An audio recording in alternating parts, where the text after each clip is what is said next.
অসুস্থ অভিনেতা সৌরভ দাসের মা, হাসপাতালে ভর্তি করানো হলো তাকে। অসুস্থ মাকে দেখতে হাসপাতালে ছুটলেন অভিনেতা সৌরভ দাস এবং তার স্ত্রী দর্শনা বণিক। আপনাদের সবাইকে স্বাগত সিনে গসিপে।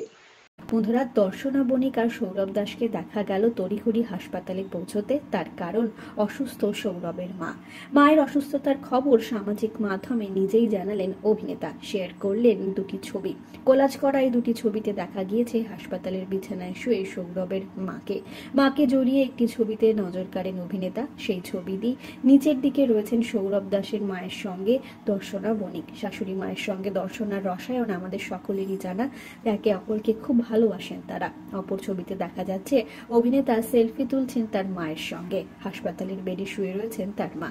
অসুস্থতার খবর জানার পরই সংবাদ মাধ্যমের তরফ থেকে যোগাযোগ করা হয় সৌরভের সঙ্গে। তবে মায়ের অসুস্থতার বিষয়ে বিস্তারে এখনই কিছু বলেননি অভিনেতা। পরে তিনি জানাবেন সে কথা বলেছেন। বন্ধুরা, আমরা সকলেই জানি সৌরভ তার মার খুবই ক্লোজ। অভিনেতা জানিয়েছেন তার মা হলো তার সাপোর্ট সিস্টেম, সব থেকে নিশ্চিন্ত আশ্রয়ের জায়গা অভিনেতা মনে করেন তার মাকেই। বন্ধুরা, মাতৃত্ব দিবসে মায়ের সম্পর্কে নানা কথা সোশ্যাল মিডিয়ায়ও জানিয়েছেন অভিনেতা। ব্যক্তিগত জীবনে গত বছরই বিবাহ বন্ধনে আবদ্ধ হয়েছেন দর্শনার সঙ্গে সৌরভ। দেখা গিয়েছিল বিয়েতে ধুমধাম করে আনন্দ করতে অভিনেতাকে। এখন তার সুখের সংসার। ঈশ্বরের কাছে প্রার্থনা করব আমরা অভিনেতা সৌরভ দাসের মা যেন দ্রুত সুস্থ হয়ে বাড়িতে ফিরে আসেন। বিনোদন জগতের আর অনেক খবর নিয়ে চটজলদি ফিরছি। জুড়ে থাকুন আমাদের সঙ্গে। আমরা হলাম সিনে গসিপ।